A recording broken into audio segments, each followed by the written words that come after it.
Welcome to Blue Grit Radio, the podcast that explores making better cops for a better community. I'm your host, Eric Tung. I've been an active police officer since 2007. We will dive into the aspects of police culture, health and wellness, leadership, and mindset. You'll hear from experts not only from policing, but all industries as they relate to being our best with purpose, passion, and positivity.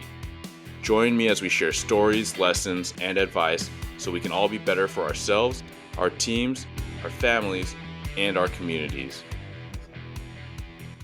All right, ladies and gents, welcome back. This is your host, Eric, and today I'm joined by John McGlothlin. He is the author of How to Deal with Damn Near Anything, The Paratrooper's Guide to Life. John, welcome to the show. Thank you for having me. I'm excited to chat with you.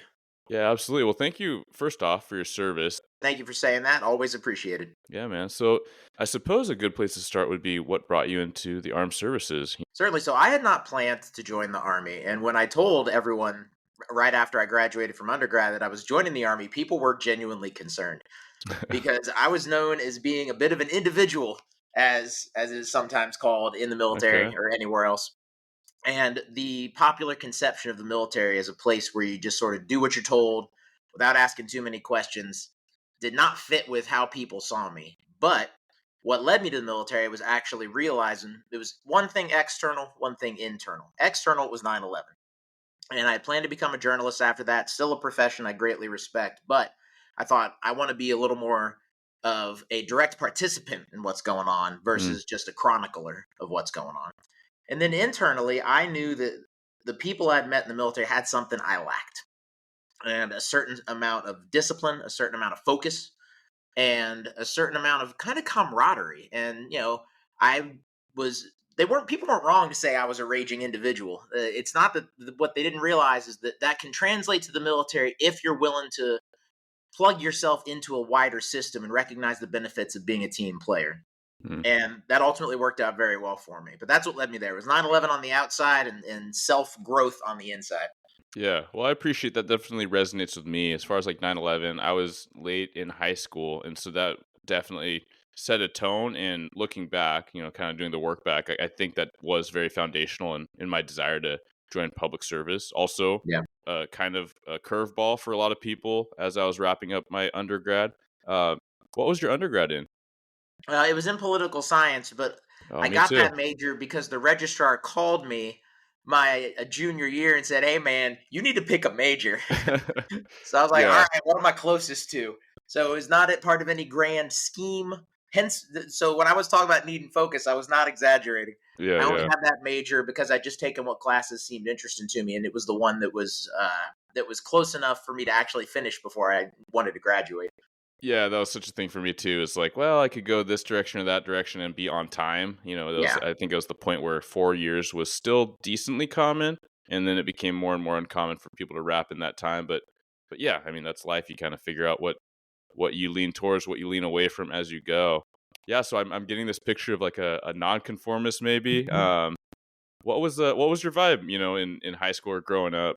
But I wasn't actively, short answer is yes, but I wasn't actively contrarian. I didn't feel like I was, being pushed down by the man and then I needed to establish myself in response. It was more sort of, I just liked doing my own thing. And sometimes that lined up with what everyone else did, and I was fine with that. I didn't mind that. But when it didn't line up with what other people were doing, I didn't mind that either. So I didn't hesitate to do my own thing, but I wasn't mad at everybody else for doing their thing. And I actually had to be a little bit careful about that latter part because I could be really judgmental. And it was not a helpful trait. You can have high standards without being off-putting in how you express those standards. And that was the biggest lesson I had to learn. And the Army helped with that somewhat.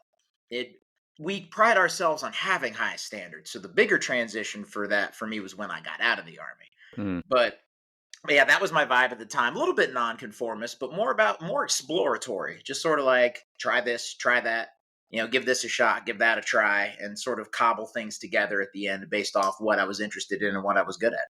Yeah, I think that's one of the awesome things is knowing so many veterans and working directly with so many veterans is that it's all types of people, like literally all types of people, all walks of life. So with that, like every type of personality, and you're going to have these really creative types that can bring a different angle in for problem solving. And that's something that I find fascinating for police work, which is very traditional, generally very conformist. My Yeah. apologies. And then you get these people that come from a different industry, or they did not grow up around the culture at all, and they're able to bring in a different flavor. Like, they're both very valuable, but when you can integrate them and be open to those ideas, I think that's where some magic can happen. It really is helpful because my dad was in the army before I was born, but I didn't grow up in it. The occasion I didn't grow up with my dad either, so Mm, he was around, kind of orbiting, but he was dealing with his own stuff at the time. So I heard the occasional story, but I wasn't steeped in the lore of the military. I didn't know what kind of unit I wanted to join, or I didn't want to be like this or that person. It was just a general, overall recognition that they could teach me a lot. So yeah, I was an outsider, and then when I left the army to go to law school, I was an outsider of a different type then. So it is definitely, there's a lot of value there to having that outside perspective, as long as you can, like I eventually learned to bring that outside perspective and translate it in a way that's comprehensible. The benefits of it are comprehensible to everyone else. yeah. So tell us about your army career, like what direction that went in, how you made your decisions to go, eventually into law. So first decision I had to make was what job. And different services give you a different amount of control over which job you pick. So thought about Air Force versus Army. Army was a better fit. Wanted to learn Arabic. That was my number one priority. Managed to get that in the Army. Did full-time Army for 9 years as a human intelligence guy. So talking to people for a living. Basically, my friends had an intervention. I originally enlisted as what's called signal intelligence, aka live with headphones on, listen to recordings of things. Mm, And my friends were like, "No, you're a people person, man. You're not built for this trailer headphones life. You're gonna go nuts. You're gonna make everyone around you nuts. Like, you need to switch." So I it's good did. looking out. Right? Yeah. Oh, they knew. I was lucky because they actually needed more of the latter, of the human people, the talk to people jobs, and they were recruiting people from the listen to stuff jobs, and it was a perfect time for me to make the switch. So did that for 9 years. Iraq, Afghanistan, got stationed in Italy for a couple years, and then the army tried to send me to the middle of nowhere in the states, and I was like, no thanks. I'm joining the National Guard. Part time military is an excellent life. I'm still in part time, Nice. and yeah, so that was when I made that transition after 9 years. I had a great run, but I felt like, okay, it's am I going to do this full time as a career, which is usually 20 years for folks, or am I going to see what else is out there? And America helped by passing the GI Bill. And I was like, well, if you're going to pay me to learn, I will find something to There learn. you go. It was going to be med school, and I looked up how long that took, and I was like, law school is 3 years. How about I just do that instead? And that's what I ended up doing. Yeah. And how did that go?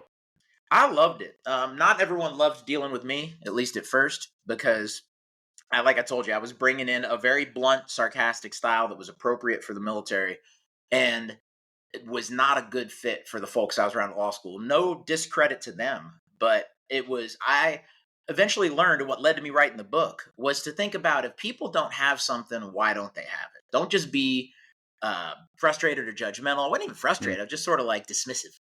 Like, okay, but why do they are nobody told them, nobody taught them, nobody trained them. How do I expect them to know something that they weren't trained to know? And the real question is, why did nobody train them in it? Where is that resource? Is it available? If not, how could it become available? So law school was great. I loved being a student again. I mean, what was I going to do at 3 in the afternoon any given day? Whatever I wanted. Playing soccer outside, hanging out with my friends, just having a grand old time. Because to me, it was just school. The mystique around law school is largely, not entirely, but largely a function of the fact that most of the folks going haven't been out of school much at all. mm, So to them, it's a very stressful experience. Anybody who's had a job, it's great. It's being a student again. Now, yeah. obviously, the caveat is if you borrowed a ton of money, you're facing different pressures. So let me point that out. But no, overall, I had a good run. And over the 3 years, I did begin to make meaningful adjustments to my approach. I didn't write the book for several years after I left law school. And I hope that speaks to the fact that the lessons had time to sink in and for me to apply them. So I'm always a little suspicious when somebody realizes something and 5 seconds later they want to be in charge of telling everybody else how to do it. It's like, are you good at this yet? Because 10 minutes ago you sucked at this or didn't even realize it needed doing at all. So after a couple years, I got better at it. And then after a couple more years, I wrote the book about it. Okay. So where did you go in law school as far as like the type of law you're leaning towards, and did you go into practice? Yep. So I went to University of Virginia, which prides itself on a balanced approach and not layering on more unnecessary stress than people already do as part of law school. So I got the chance. I didn't know this when I first went, but there's no majors, there's no specialties required. You can do that kind of thing. So it's really an opportunity to do the sampler platter approach, the same thing I did in undergrad. So after that, I was going to go to a law firm where I'd spent both of my summers. But I decided to go to a nonprofit law firm instead, which was a mixed bag. Like a lot of nonprofits, great people, but difficult to stay focused as an organization. You're not Sure. always in charge of how you're funded, not always in charge of what your mission is. It can be difficult for those types of places to operate, no matter how awesome the people were, and the people were great. So did that for a little bit, then switched over to a Pentagon contracting job, which I enjoyed, and then switched to a travel team at that job in March of 2020. And I went on Mm. one trip with this travel team for the year ish that I was on the team. And I was like, I can't sit here indefinitely. I got to do something else. So I wrote the book and have been doing a parallel track of book related efforts and going back and forth full time and part time with the Army again as a JAG lawyer this time. When I went to law school, I switched over from intelligence work to being a JAG. And it's been Yeah. a good balance, a chance to keep the military thing going, but have a more stable life than I did when I was a paratrooper. Yeah, for sure. Did you find that you always had this creative energy to put out a book, or did it just make sense after all this time and the things that you're getting inputs from? It made sense. I didn't have any when I first left the military. I didn't have anything unique to say. Like I'd like to think I had a good or maybe even great full-time career those 9 years in the military. We did some great work together, and I notched up some good wins. But not write a book about it level of wins, I don't think. I think that the what made the book plausible, because I would rather not write a book than write a stupid one, right? So I tried to put some research in to, does a better version of this already exist? Am I just going to be writing, like, no offense to Walmart, love it, I shop there. I want the Walmart version of a better version of this story that's already out there. So the did the research, and it was the combination of the time in the military, the time outside the military, contrasting the two, and realizing that a lot of the lessons I had learned and the traits I'd developed inside the military weren't the ones that were covered in books and movies, because they didn't involve combat, they didn't involve deployments or being in danger. Those will always be very meaningful experiences in my life, but they're not what I use every day now. Nobody, as far as I know, is trying to kill me right now. And if so, they're doing a bad job, and I appreciate that. But that those types of environments, those are incredibly compelling stories. And society American does a wonderful job respecting us for having gone through that. But it's not necessarily what we have to offer day to day in terms of stuff that is accessible and applicable to normal life. Yeah. So, who is your target audience, or did you have that in mind as you were starting, and did that change at all as you developed the book? Well, I had to have a target audience, because they always joke, publishers, it can't be everyone. Like, you got to pick somebody. You got to niche down, right? Right? Yeah. So Yeah. I figured the Army's not the only place to learn these lessons. I think it's the best place. And for some of the lessons, it might be the only place. But the folks I met who needed this the most were white collar professionals, people with desk jobs, where those types of jobs don't generally give you the type of camaraderie that some more blue collar type jobs can, where you're around your coworkers, working literally hands on with your coworkers all the time. So that's the target audience I ended up settling on, was white collar employees and students studying to become employees like that. Yeah, for sure. So, how is the book broken down? So had to give it some structure. I picked 5 traits. I say they're like Olympic rings. They're interlocked, but they're not the same. Hmm. And I tried to distill the lessons I've learned into those 5 traits in order to give people an overview of what they could expect to gain. So the first part of the book talks about, what gap am I filling? Why does this book exist? So get at a little bit of the research I referenced earlier about, did anybody already do this? And not that I found. So talk about the gap that schools and jobs leave unfilled. It's not because they don't care about you, it's because they have other missions to accomplish. Schools have their own. A lot of things you learn during college are almost coincidence. They're just a result of being around people different than you. They're not necessarily anything you learn in class, depending on your career field. And then jobs, you've got a literal job to do. And they may or may not be able to invest heavily in developing you, especially when you can get up and walk out the door any moment. So because of that, there's a gap in development, and the military fills that in a unique way. So yeah, I broke it down into 5 traits to give it some structure in terms of what I thought was valuable for people. Yeah, that's such a good angle, right? We talk a lot about self-development and with organizations, specifically police departments, fire departments, areas where you're seeing a lot of attrition. That is a common theme that comes up, is that, people aren't being developed, they're not being invested in. But at the same time, there is that sense of like a higher I suppose, rotation rate of the door of people potentially going out, especially with all the dynamics na- nationwide. Do you talk about that or have ideas about that as far as what you saw and what you experienced in the military? Yes. So one of the reasons that police, fire, EMT, those types of professions are in a tough spot in terms of development is because people can and do go from one to the other. You can't go from the one local army to the next army over. So because the army doesn't know who's going to stick around for 20 years, we have to treat everybody like you might. And what that means is putting investments into you, developing you, training you as if you're going to stick around for 20 years. Now, you may leave after 2 or 3 whenever your contract's up, and that's fine. But we don't have to worry about losing you, and we don't have to worry about bringing people on who maybe grew up in a different culture. Let's say you're on one police force or part of one fire department, and they do things a certain way. You go somewhere else, they got a different set of priorities. We don't really have to worry about that. Now, the military has subcultures, don't get me wrong. Like, Hmm. you go from a airborne infantry unit to a, I don't know, dental hygienic, to the dental clinic. Like, it's going to be a different vibe. But the underlying values are still the same. So we have the overall structure that is not necessarily doable in something as decentralized as law enforcement or some of the other jobs that are analogous to it. So that's one of the real strengths in the military. So in terms of what I actually recommend, honestly, there's a phrase in the military, and I was a little surprised when I first heard it because I heard the same things that I'd mentioned. I was told about like top down structure, rigid. No, the phrase that I heard over and over again is "it's your career." Hmm. That if you are not a self, and the implication is nobody explains these things; they just say them and wander off like they've just dropped some There's a wisdom on lot you. of And really good military sayings, though. I will say that. yeah, they just like they assume that you know, and you're like, and you act like you know because you don't want to seem dumb, and then you You're like, turn yeah, around and you like ask a buddy, you're like, "Hey, what does that mean?" And they're like, "You got to sign up for stuff yourself. The military will do the minimum for you. It will, promote you if you're in a certain amount of time. It'll send you to a new base when your current assignment is up. But if you want to really get the benefits out of it, it is on you." So that is the underlying lesson of the book: is you have to start filling these gaps. Now, there's people and resources out there that can help you, such as the book, but you have to be the one that pushes that first domino over if you expect any of them others to fall. One of the things I looked at was mentorship programs. I was like, because this seems like a natural fit to fill this kind of gap. hmm They are so hard to do. There was one book I read about, and a well-regarded book about mentorship programs in the workplace, and it was like, just start with these steps, and then you flip to the appendix, and it's like 47 steps.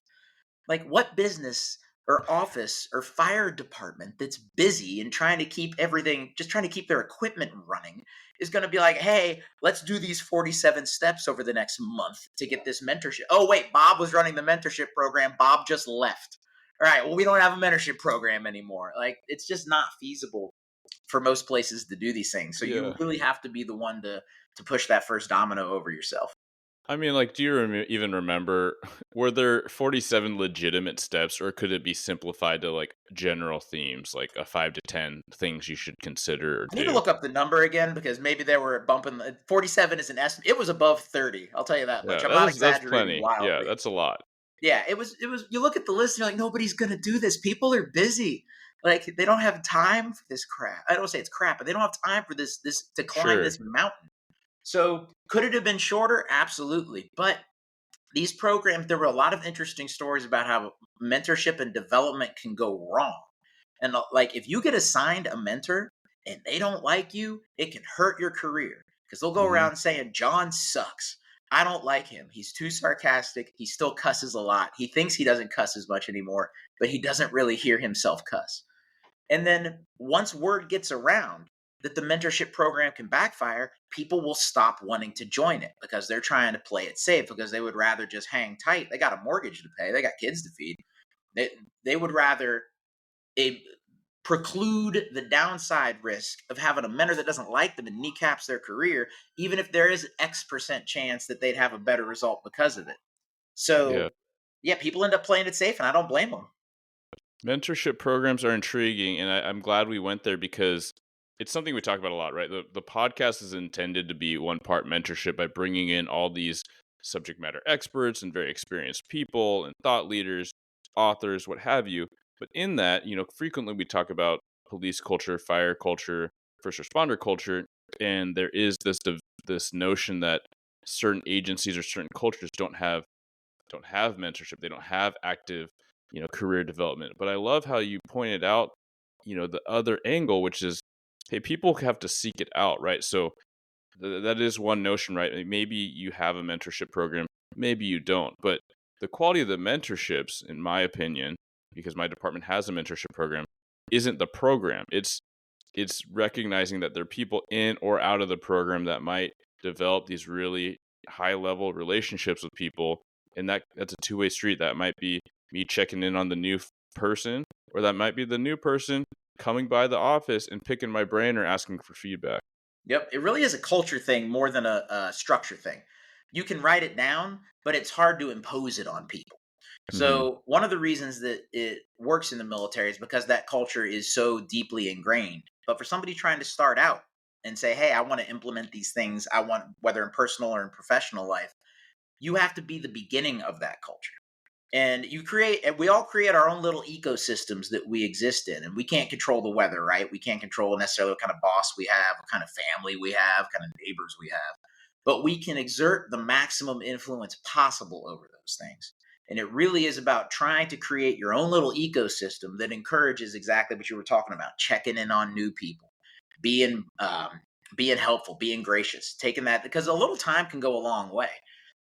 So it really is about a culture thing, and that's why a lot of these formal 47 step type deals, even if everybody involved means the best and puts the time, even if you've got the time, that's a big lift to make formal. It really has to be about culture, and it has to be about a general attitude that values these things. Yeah, I love what you said, and the same themes like I have applied to wellness, right? We can Yeah. have organizational wellness programs, but really it comes to a culture of wellness. Like, do people actually care, and Yeah. are people actually checking in? Like, a culture of peer support rather than the policy that says here's how things can be done or here's how things ought to be done. It's really just, are people doing the thing? I love the idea of building these programs, but in a lot of ways, I tend to lean towards the thought that you can lead a horse to water, but ultimately, like, you're not going to shove something like mentorship down someone's throat or wellness down someone's throat effectively. I mean, what are A your lot of these thoughts on things that? happen at low levels that just aren't going to get the scrutiny of folks that even well-meaning up high. If you've got somebody at the lowest level in your unit, a new rookie, whoever, and they're going through a thing, that first line supervisor has a disproportionate amount of influence over what their day, their career looks like. So either they find a way to give them the space they need to get, like, say they got a family issue, knock out your family issue, and then, hey, next week I'm gonna need you to cover for Bob because I'm giving you the afternoon to go deal with whatever. You have to have that type of flexibility, or sometimes sometimes people aren't a good fit, and they can be hard in public sector jobs, whether it's military or civilian, to get rid of people. It can be a real challenge. They have to sometimes commit actual crimes, and sometimes Hmm. even that's not enough to get rid of them. So sometimes the best thing you can do for an organization is go to somebody and say, "Hey, that this ain't the path for you." And there's plenty of ways to contribute to society in and out of a uniform, but this particular one may not be the right fit. So you really do have to have a culture where people feel that they're going to be supported when they make those sort of off the cuff, in the moment type of decisions, where nobody's got to fill out a form, nobody's got to write a memo that goes to somebody senior and gets signed by three different people. Like, if it takes that amount of I would say, let's say process, because bureaucracy sounds like a bad word, and sometimes you need process for stuff. It's not Yeah. always bad. But if you need that much, then it's not going to work. It really is about culture, and the more you can have it from the bottom up or from the middle up instead of just from the top down, the more effective it's going to be. Yeah, for sure. They're the folks that are doing the thing every day and having the high volume of contacts or practices, right? Yeah, we've all had experiences where somebody senior comes in and they're like, "Hey, no more of this." And everyone's like, "That's great. You're leaving in 30 minutes." Like, and there's a reason this is happening. Good reason, bad reason, it Hmm. depends. But that is going to keep happening unless you actually make some kind of acknowledgement about why it's happening in the first place. If you're not building the foundation for it.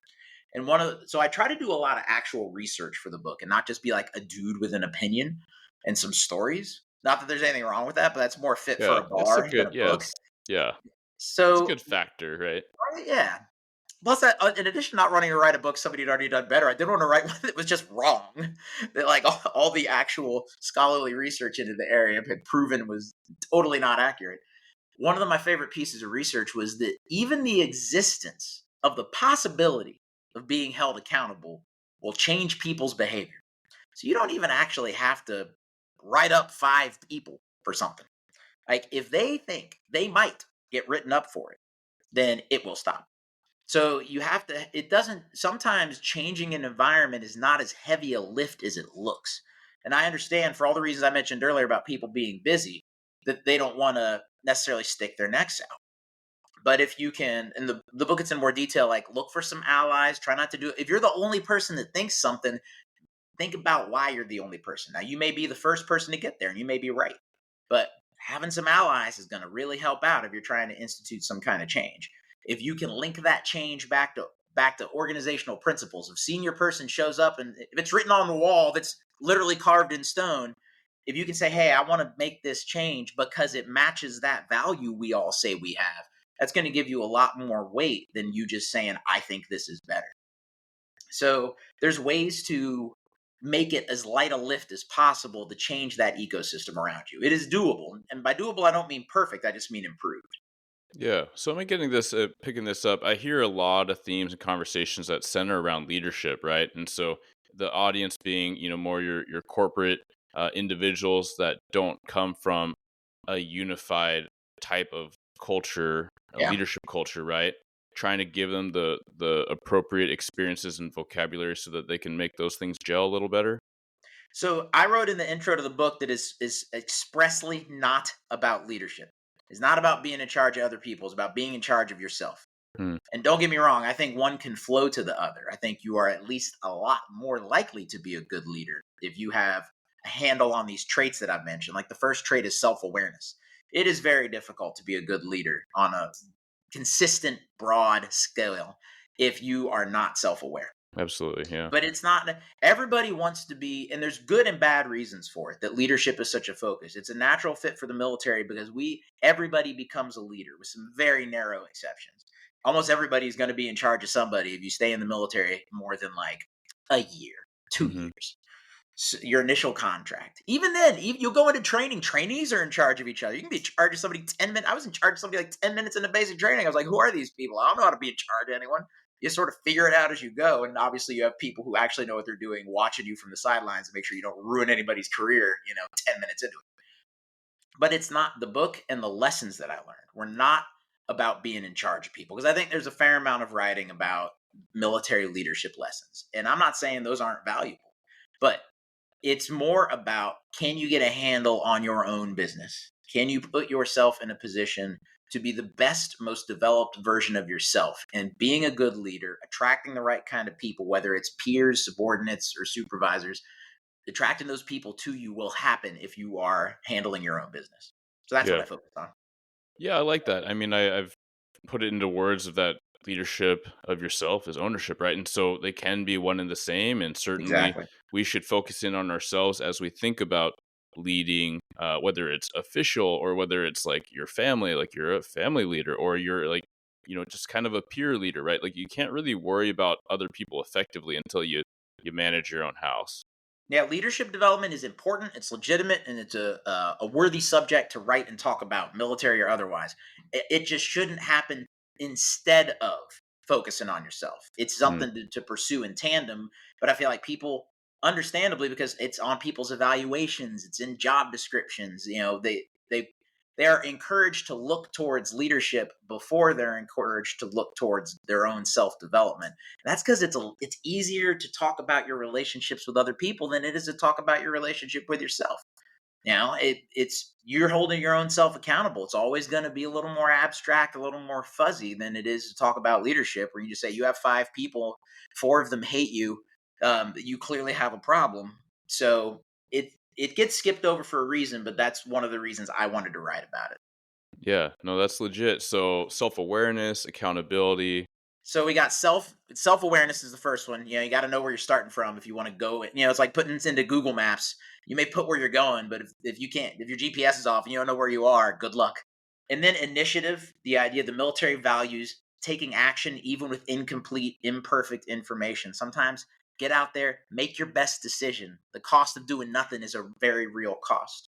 Then it's adaptability, the idea that you've got a plan and that's great, but the plan is not the point. If you need to change, you got to be willing to change. However emotionally attached you were to the original plan, sometimes it's got to go.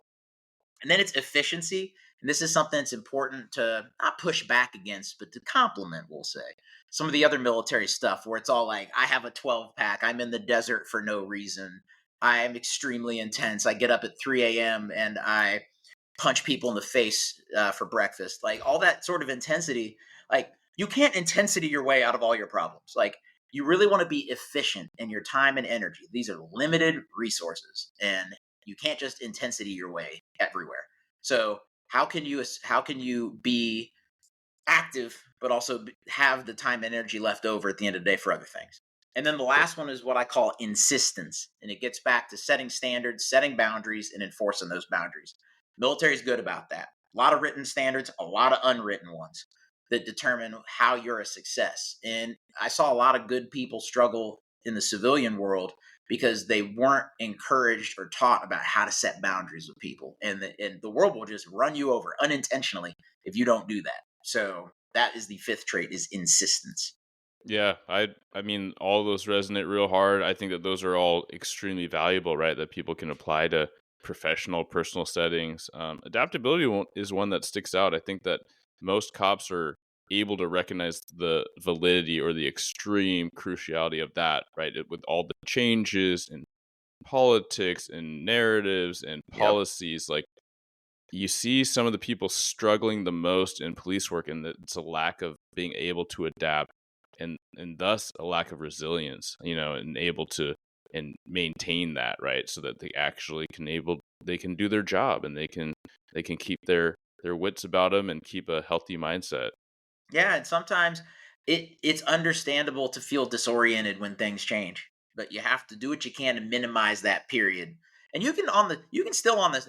I say in the book, there's nothing wrong with complaining. Complaining while doing something is doing something, right? But you don't want to get to the point where you're so knocked off course by things that it prevents you from moving forward meaningfully afterwards. Yeah. That there's limits to what we can control, but eh, we should be both willing to show initiative within those limits and not let those limits like undermine our ability to keep moving. Yeah, absolutely, John. I love how you explained efficiency, right, versus intensity, because there's a lot of people that would probably mistake them or kind of conflate them and basically think that they're being efficient by virtue of being so intense, right? Just like cranking out work, but it's like, is it even effective, right? And just because it's quick doesn't mean it's efficient, right? If you think about the effort and the output and what you actually get out of it, right? There's an amazing study of munitions factories in World War II. I think it was in the UK, where past a certain number of hours, people did nothing. They accomplished nothing. It was actually worse than not having them there at all. Mm, There is a point now. Obviously, World War II is World War II, but this was not about combat. This was just about people working so hard in a non in what was really a non-military. It was to support the military, but they were making stuff. hmm And that point is reached whether it's within a conversation. Once somebody says no to an idea like twice, like that's it. They don't want to do it. Like move on. And you really benefit enormously by learning where those points are and not wasting energy on things that are very, very unlikely to bear fruit. And it's hard because we glorify hustle. And this is hustle culture before that was even a term. And everybody's obsession works in very narrow, very high profile areas. Like we all love Michael Jordan because all that dude cared about was winning basketball, hyper hmm competitive. Dude, was working for Michael Jordan great? Was he a great GM or executive? Not necessarily. Same thing with, it could be entertainers, it could be anyone, where we we value greatness and we see greatness as a product of obsession. Mm-hmm. But that doesn't work in most areas of life, including the military most of the time. Even a lot of the special operations dudes you meet, they're not necessarily like the guys that write the books. They could walk on down the street, you wouldn't know them from any other person, because they're pretty chill. And they manage to both, they take that intensity, they channel it where it's useful, but they don't channel it into every single task in their life. So the book was not meant primarily as a counterpoint to the intensity culture, but it definitely serves that purpose. There's a reason this gap exists, and it's because there's a lot of, I don't like it when people say you got to pretend you're in the military to learn from the military. Like, you got to make your bed real tight every morning. You've got to, do X amount of push-ups, all that stuff. Nothing wrong with either of those things, but it sometimes ends up telling people to just pretend they're in uniform when they're not. And instead of being a little more selective, a little more efficient about how they learn from what we do. Yeah, I think that's a very valuable topic, as we're in this social media age where it's really easy to compare, right? We talked about being judgmental earlier, and I can very much be the same, right? I can have really high expectations of others and myself and be really unfair, right? And you see people apparently crushing it in this aspect in life, or apparently crushing it in that aspect of life, and you just kind of want to do all of it, but hey, we're human, right? And like, what is the point of life? And if not to have balance and really ask yourself, like, what is the point of your life, right? Because your mission and purpose is going to be different than mine to a degree. But yeah, and what it harkens to is like the thought of like not meeting your heroes, right? Because you talk about Jordan, like, the GOAT, right? And then you have this documentary and people are like, oh shit, there was a cost. There's an Yeah. extreme cost to greatness. And do I want that? And I think that's a fair thing, just to say, hey, like, I want to be effective, but I also want to have good relationships. I also don't want my job to be my life. And that is a huge thing for military folks and first responders, is trying to reorient and reestablish that balance. And it goes right back to boundaries, which is a key thing that you spoke on earlier. The book doesn't get this preachy, but I will briefly. Okay, Like, let's go. the world doesn't need more super achievers, right? The world needs more broad thinking, team oriented builders of networks. And I don't mean networks in a professional get a job sense. I mean, like, in a social communal sense. Yeah. All the research that I've seen about all the biggest problems that society is experiencing comes from people struggling to make connections with each other. And no amount of salary is going to help that. And it's one of those things where I really think the intensity culture can backfire, not just on an individual unhappiness level, but on a wider kind of societal problem level.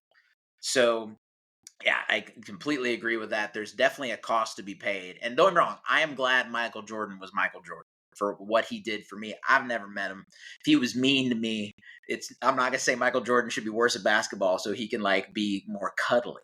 But it's a trade-off people need to be more aware of. And it's one thing to decide you're going to pay a price for something. It's another thing to pretend that there's no price at all. And if people are making more aware choices, then there'll be that kind of thing you were talking about, with being more balanced, being more like in touch with these types of decisions. And I think that would benefit them, because they may end up going in the same direction anyway. There's nothing that requires you to be negatively into something, to the sense like, you can go practice basketball as many hours a day as you want and still be aware of what you're doing. Like, you don't have to, you can at least minimize the price. There's always going to be an opportunity cost of that time you could have spent on something else, but you can achieve a much larger degree of balance than a lot of people think is possible. And you see a lot of people in intense military jobs who do a pretty good job of that. Yeah. Yeah. What you just explained makes me think of David Goggins, right? Yeah. Extremely impressive person. I think that there's value in that. It's inspirational. I don't want to be David Goggins, and I don't think most people need to or should try. I think that there's an energy that that can resonate with you, and it can inspire you to make fewer excuses, or approach your workout or attack your day a certain way. But he's Yeah. super, or abnormal human, right? Like, not trying to throw shade, like, it is impressive, but that's not going to be for the majority of the populace. Yeah. Now, I tell No. people, if you're in a deep, dark hole where you're not sure if you're ever going to make it out, and you have like an existential level of dread, read his book. Once Mhm. you're out of the hole, and It's you're trying to fantastic. figure out how to get to that next stage of life, then you read mine. There Like, you go. 1-2 punch. Yeah. yeah, because it is very much a story of trauma and a story of survival.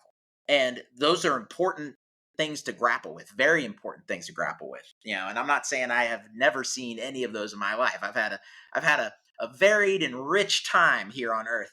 But at the same time, I have a great deal of admiration for anyone who can make it from where he was to where he is. But it is one part of a much broader toolkit in terms of what people need to be successful in out personally and professionally in day-to-day life. So yeah, none but respect to that dude. Reminds me, that guy who's like an astronaut and a doctor and a ninja and a fucking Yes. sorry for the Yeah. profanity.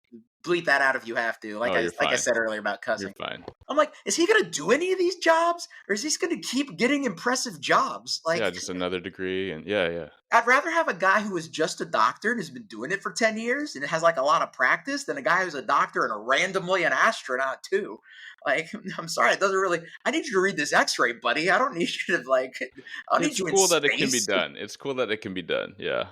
Yeah, like so it's incredibly impressive from a versatility and talent point of view, but at some point I need you to do the thing that you do Mm. instead of showing me all the other things. We So meet. We used to make fun of one of my college buddies because he was always in some new program and another postgraduate thing and another internship and another clinic and another. Like, when are you going to do the thing you're supposed to be doing? And he is, and he now is after several years. But that became a running joke of like, sometimes you just got to do the thing.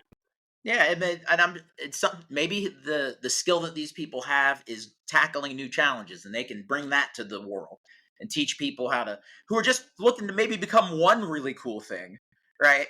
Because this person's good at becoming cool things. That's a skill set that they can help train people to overcome the hesitancy or whatever keeps them from reaching their potential. But it's one of those things where it becomes a novelty at a certain point. So is it? I'm not saying that it's not impressive, but when I go back and I look at the traits that the military really instilled in the people I knew who were able to do something meaningful with it, it was less about stuff that other people find impressive and more about stuff that gives you a stable, solid, even quietly sturdy foundation for anything else you want to do. Yeah. No, that's absolutely legit. John, is there anything that you want to leave the listeners with? And then please remind or tell folks where they can find you and your book. The one thing I want to leave folks with is that these things are doable. Improving yourself and your environment is a absolutely achievable goal. It doesn't mean perfection, doesn't mean you're going to live on a cloud, floating in a magical nirvana, but it is amazing how much progress can be made. The military takes people, as you mentioned, from all different parts of the country, all different kinds of cultures and personality traits, and improves the overwhelming majority of them. And there's reasons for that, and I did my best to share some of those reasons. So hopefully folks will get something out of it. And yeah, right now it's just a book. It's being developed with the help of an HR consultancy into a training course. So more to follow on that. But if you just Google my name, you'll find the book, and hopefully you'll get something out of reading it. Fantastic. Well, thanks so much for joining us and sharing this space with us, John. No, thank you for inviting me. I really appreciate it. Thank you for tuning into another episode of Blue Grit Radio. As always, support this community by subscribing, giving us a 5-star review, and following, liking, and sharing posts on Blue Grit Wellness on Instagram. You can reach me there or email me at bluegritwellness@gmail.com. Be well and stay gritty.